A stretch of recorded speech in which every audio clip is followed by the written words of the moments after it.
আসসালামু আলাইকুম। আমরা কিরগিজস্তানে আছি। এই কিরগিজস্তানে আমরা অনেকে 1 বছর 5 মাস 4 মাস অনেক বছর অনেক দিন ধরে আমরা এখানে আছি। তো আমরা কাজ পাইতেছি না, বেতনও পাইতেছি না। কাজ আমাদের যাই হোক টুকিটাকি কাজ দিতেছে, কিন্তু বেতন দিতেছে না। যে যখন কাজ ছিল ভরপুর কাজ করাইছে ভাই, তারপরও আমাদের বেতন দেয় নাই। আর আমাদের বেতন কিছু কিছু দিয়া বলে যে গিফট করছে, আমাদের গিফট করে আমাদের, কিন্তু বেতন আসে না। 4,000 5,000 টাকা গিফট করে। তারপরে আমাদের এতদিন কাজ নাই, কাজ না থাকাতে আমাদের খাবারের টাকা বন্ধ করে দিছে। এই যে আমার বড় ভাই 1 বছর ধরে আসছে। শুধুমাত্র খাবার না, টোটালি 8 মাসের ভিতরে বেতন দিছে 3 মাস। বেতনের সময় আইলে একটা করে ড্রামা তৈরি করে, এরপরে খাবার বন্ধ। কোম্পানি এই দেশে তাপমাত্রা -10-15-তে আছে বর্তমান, ভবিষ্যতে আরও বাড়বো। এখন এরা হিটার চালু করে না, ফ্লোরে ঘুমাইতে অসুবিধা। পানি সবসময় ঠান্ডা থাকে, ঠান্ডা পানি ব্যবহার করতে হয়। শরীরে চুলকানির সৃষ্টি হয়ে গেছে। দ্বিতীয়ত আপনার ভিসা প্লাস পাসপোর্ট সব কিছু আটকে রাখছে। আমরা লাস্ট পর্যায়ে উপায় না পাইয়া পুলিশের কাছে, ইমিগ্রেশন পুলিশের কাছে মামলা করছি, গোপনে কাউরে বসতে দেই নাই। এখন পুলিশে এটা সম্পূর্ণ পুলিশের দায়ভারে এটার সমাধান করবো ইনশাল্লাহ। ইনশাল্লাহ। এই আমরা সবাই, আমরা বাঙালি সব বাইরে এখানে আছি, উপস্থিত আছি। আমি অ্যালার্জির কারণে অনেক বিপদগ্রস্ত। আমি মনে হয় না বেশি দিন বাঁচবো। না, এটা যদিও তার হাসি চলে আসছে, কিন্তু এটা জিনাল, এটা বাস্তব। তার পুরো শরীর নষ্ট হয়ে গেছে গা। আর মনে করেন আমরা তো অনেকেই এই দেশে আসি, আমরা গরিব মানুষ, অনেকেই তো মানুষ বিদেশ করতে আসে কিছু টাকা ইনকাম করার জন্য। আমরা এই যে 4 মাস ধরে আসছি, বাড়িতে ঋণ, প্রত্যেক মাসে 30,000 টাকা করে কিস্তি আছে। এখানে আসার পরে 4 মাস হয়ে গেছে, আমাদের টাকাই দেয় না। 4 মাসে আমার 1 মাসে টাকা দিচ্ছে 20,000 টাকা দিয়ে, বলতেছে যে এই টাকাই শেষ। আর টাকা চাইলে আমাদের উপরে মারতে যায়, আমাদেরকে অনেক হুমকি দামকি দেয়। বিগত 9 মাস ধরে আসছি। প্রথম মাসে ক্ষতিগ্রস্ত হয়েছিলাম, পাও কেটে গিয়েছিল, কিন্তু তিনি আমাদের কোনো ডাক্তারখানায় নিয়ে যায় নাই। বাসা থেকে টাকাই না ডাক্তার দেখাইতে হয়েছে। এখন আমি অ্যালার্জিতে অনেকই খারাপ পরিস্থিতিতে আমার। এখন আমার নিজের বাসা থেকে টাকাই না মেডিকেল যাইতে হয়েছে। মেডিকেলের রিপোর্ট এখন পর্যন্ত দেয় নাই, দিব। তাও মেডিসিন, যত মেডিসিন লাগবে তাগুলো আমার নিজের টাকার উপরে চলতে হইব। আমার 3-4 মাস ধরে বেতন দেয় না, আমি অনেক অসুবিধা। মানে বিষয়টা হয়েছে, ওর প্রথমে সমস্যাটা অল্প ছিল। যখন অল্প ছিল তখন মালিকের বলা হয়েছে, বলার পরে মালিককে দিচ্ছি, নিতেছি, যাইতেছি। কারণ আমাদের পাসপোর্টটা মালিকের কাছে আটকে রাখছে, আমরা চাইলে অনেক কিছু পারতেছি না। তাছাড়া আমাদের বেতনও নাই, আমরা খাইতেই পারতেছি না। ঠিক আছে, আমাদের বেতন দেন, আমরা চিকিৎসা করাবো কিভাবে? তো ছেলেটা অল্প সমস্যা থেকে আস্তে আস্তে পুরো শরীরটা এখন বলা যায় নষ্ট হয়ে গেছে গা। ছেলেটা অনেক অবস্থা খারাপ, আপনারা দেখতেই পাইতেছেন। কারণ আমরা হইলাম প্রবাসী, আমরা বাসায় টাকা না দিতে পারলে টাকাই হইল সব। কারণ টাকা না দিতে পারলে কেউ আপন না, নিজের বাপ মা তখন পর হয়ে যায় যখন টাকা না দিতে পারা যায়। প্রবাস জীবনে আমরা অনেকই কষ্ট। ভিসার টাকা দিছি, কিন্তু আমার ভিসা করতে পারে নাই দেখে আমাকে মেডিকেল নিতে পারে নাই। আমার অবস্থা খুবই অনেক খারাপ। এখন অ্যালার্জির কারণে মনে করেন আমার শরীরে অনেক জায়গায় ক্ষত, ইনফেকশনের মতো হয়ে গেছে।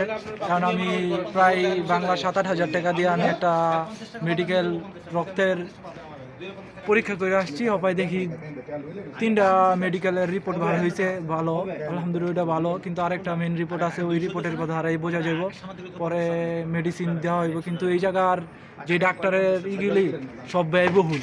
আপনার ভালো টাকা প্রায় 40-50 হাজার টাকা নিয়ে টান দেয়। কারণ আমরা মাসে বেতন কত টাকা পাই তা তো আমাদের দেয় না। 3-4 মাস ধরে বাসা থেকে টাকা না খাইতে হইতে আছে। আমরা অনেকই ক্ষতিগ্রস্ত হয়ে আছি। আমরা প্রচুর, এক একজনে 4 লাখ 4.5 লাখ টাকা দিয়ে এই দেশে আসছি সুখের আশায়, কিন্তু আমরা নিজের টাকা দিয়ে আমরা জেলখানায় আসছি। আর আমরা বর্তমানে জানি না কি হয়। আমরা মালিকের ক্যামেরার সামনে আছি, ক্যামেরা দেখা যাইতেছে। তারপর আজকের দিনই আমাদের হয়তো নেটওয়ার্কে থাকতে পারি, না হয় আমাদের ক্যাম্পে দিয়ে দিতে পারে। এটা আমাদের লাস্ট। যাই হোক, আমাদের এখানে অনেক বাইরে আছে। এই যে আমরা যারা আছি, আমরা এই সব বাইরে এখানে আছি। এই যে আমার এই বাইরা ক্যামেরা আবার। যাই হোক, আমরা অনেক আতঙ্কের ভিতরে ভিডিও করবো, তাও অনেক আতঙ্কের ভিতরে আছি। কারণ বলা যায় না কি হয়, মালিকে দেখে নাকি আবার সিসি ক্যামেরা চেক দেয়। এই যে আমরা যে বাইকগুলো আছি, এগুলো আমরা সবাই মোটামুটি গোপনে, বলা যায় মানে একবারে গোপনভাবে আমরা পুলিশের কাছে রিপোর্ট জানাইছি, জানানোর পরে পুলিশ আসবে, আয়সা পুলিশের তদন্ত করবে, তদন্ত করার পরে পরবর্তী আপডেট আমরা জানাই দিমু। পুলিশ আওয়ার পরে কি হয়েছে এরকম করে যদি আমরা সমাধান করতে পারি, আপনাদেরও যদি আমাদের সমাধান হয় তাহলে আপনাদেরও সহযোগিতা করবো, যাতে আপনারা যারা বিপদগ্রস্ত আছেন আমাদের মতো সেম ওয়েতে আপনারা সহযোগিতা পান। ইনশাআল্লাহ ইনশাআল্লাহ আপনারা আর যোগাযোগ করবেন, আমাদের কি পুলিশের হয় কাছে যদি জানাবো। সমাধান না পাই এটাও আমরা আপডেট দিমু যে পুলিশ দ্বারা কোনো সমাধান হয় নাই, তখন আমরা বাসায় যাওয়ার উদ্যোগ নিব ইনশাল্লাহ। ইনশাআল্লাহ আর ইনশাআল্লাহ যদি পুলিশ দ্বারা সমাধান হয় কিভাবে কি করতে হইব এটাও আমরা সবাই বিস্তারিত জানাই দেবো ইনশাল্লাহ, ইনশাআল্লাহ। যাতে কেউ কোনো বিপদগ্রস্ত না হয়। আমাদের জন্য সবাই দোয়া করবেন, কি হয় না হয় আমরা ইনশাআল্লাহ জানিয়ে দেব। এই যে আমরা ভাইরা যারা আছি এখানে সবাই বিপদে আছি, এক একজন এক এক জায়গায় আছে। আলামিন ভাই কই? আলামিন ভাই কই? কারণ আমরা বাঙালি, এই যে আলামিন একে অপরের ভাই ভাই সব। কি করবেন? এই যে আমার আলামিন ভাই, উনি আমাদের এই জায়গায় টেকনোলজি ছিল, 5 ওনারে- লক্ষ টাকা দেয় সে অনেক ক্ষতিগ্রস্ত হয়ে রয়েছে 5 লক্ষ টাকা দিয়ে আইয়া 50,000 টাকা দেশে পাঠাইছি 8 মাসে। মাত্র 8 মাসে। টেকনোলজি আলহামদুলিল্লাহ, মানে টেকনোলজি বললে আবার সমস্যা বুঝালাইতারে সুপারভাইজার যেটা আর কি, ঠিক আছে। আমাদের সুপারভাইজার ছিল, উনিও ঠিকমতো বেতন পায় নাই। আর কি বলবো আর কি, বলার কোনো ভাষা নেই এখানে। এই যে আমাদের এক দেশে মোল্লা লোক, মুয়াজ্জেম ছিল, তারে বন্ধুরা আসলে আমরা এই দেশে সবাই বিপদে আছি এবং আমরা যেখানে আছি মালিক আমাদের বেতন দেয় না। আজকে আমরা 4 মাস ধরে আছি, বাড়িতে 1 টাকাও বাড়িতে পারি নাই। যাও পাইছি 1 মাস বেতন, সেটা আমার কাছে খরচের জন্য রাখছি। এখন টাকা পয়সা নয় এবং খাবারের টাকাও দেয় না। আমরা সবাই কষ্টে আছি, আমাদের জন্য সকলে দোয়া করবেন ভাই। আমার এই বাইরের দেশে ইমামতি করতো, ঠিক আছে। এই জায়গায় আইসাটা একটা মসজিদে মুয়াজ্জিনের দায়িত্ব ছিলাম একার। আর এই যে আমার আরেক ভাই, আমাদের শেফ মানে বাবুর্চি, ওনারা আপন ভাই, ওনারা একটা গর্তের ভিতর ফালাই দিয়েছে। আপন ভাই, দালালকে বিশ্বাস করার আগে অনেক কিছু চিন্তা ভাবনা করবেন। ভাই 4.5 লক্ষ টাকা নিয়েছে, 4.5 লক্ষ টাকা নিয়েছে। নিজের আপন ভাই, আপন ভাই আপন নিয়ে ভাই বলছে 4.5 লক্ষ টাকা নেবে, 75,000 টাকা স্যালারি হবে আমার। এখন ভাই এখন যোগাযোগ দেখি করেন। ভাই 5 মাস ধরে এসে আমি কোনো স্যালারিই পাই না। মনের দুঃখে কেউ বউ সালমে সব বন্ধ করে দিছি। অনেকের বউ আত্মহত্যা করতে যায় ভাই, এগুলো কোনো মজার কথা না, এগুলো রিয়েল কথা। অনেকের বউ আত্মহত্যা করতেও গেছে, ঠিক আছে।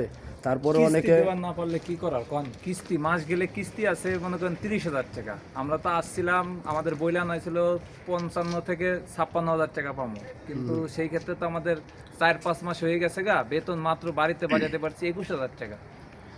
তাহলে কি করবো কোন? আর নিজের টাকা দেনে খাইতাছি। এই 1 সপ্তাহে গেছে কোনো খাওন নাই, একবেলা খাওন খাই, তাও এই যে এখন রাত হয়ে গেছে, রাত্রে আমরা শুধু পানি খেয়ে ঘুমান লাগে। এই প্রবাসে এত কষ্ট, প্রবাস আমরা- কষ্ট ঠিক আছে, কিন্তু এত আমরা কষ্ট ভাই- সেটা বুঝতে পারিনি। আমরা কিছু বলতে গেলে পুলিশ আইনে আমাদের ট্রিটমেন্টও দেওয়া হয়েছে, অনেক ঝামেলা হয়েছে। আমরা না পারতে পুলিশের কাছে আমরা নিজেরা গোপনে যাইতে হয়েছে। আর আমাদের অনেক ভাইরা, অনেকে পারছে পলায়া যেতে, পলায়া গেছে। তারপরে বাড়িতে টিকিট কাইটা, এই যে অনেকে চইলা গেছে, তাও টিকিট যে কাটছে ভাই, মালিকের টিকিট কাইটা দেয় নাই। কারো বোর জিনিসপত্র লাগায় গেছে, যার বউ নাই তারা যায় বাবা মা জিনিসপত্র লাগায় বা জাগা জমিন বেচা যেভাবে হোক আর কি, অনেক কষ্ট করে টিকিট কাইটা তারপরে লোকগুলা বাড়িতে নিয়ে গেছে। কারণ বাঁচতে তো হবে ভাই, কারণ খাওয়া দাওয়া না খায় তো এখানে পোলাপান মারবো না বাবা মায়, যে কারণে আর কি অনেক কষ্ট হইলেও টাকা পয়সা জমায়া বাড়িতে নিয়ে গেছে অনেকের। কিন্তু আমরা এখনও যাইতে পারতেছি না, কারণ আমাদের পাসপোর্টটা এখনও হাতে পাইনি। দেখি আমাদের কি হয়, দোয়া করবেন। আল্লাহ হাফেজ। কারো যদি ভালো কোনো আইডিয়া থাকে তাহলে আমাদের দিবেন, যাতে আমরা এই আইডিয়া সাপেক্ষে কাজ করে আমাদের যেই টার্গেট বা মিশন বা আমাদের যেই চাওয়া পাওয়া এগুলো যাতে আমরা পূরণ করতে পারি। যদি কারো ভালো কোনো আইডিয়া থাকে তো এই জায়গায় আপনারা কমেন্টসে বলে যাবেন। ইনশাল্লাহ ইনশাল্লাহ ভাই, আমাদের উপকার হবে। যদি কেউ আমাদের উপকার করতে পারেন, কোনো আপনারা একটা পরামর্শ দিয়ে অবশ্যই আমাদের পরামর্শটা দিবেন। আর আমাদের কি হয় না হয় সেটা আপনাদের আমরা জানাবো, যাতে আপনাদের এই দেশে প্রবাস জীবনটা সুন্দরভাবে কাটাইতে পারেন, আমাদের মতো এত কষ্টে যাতে দিন কাটাইতে না হয়।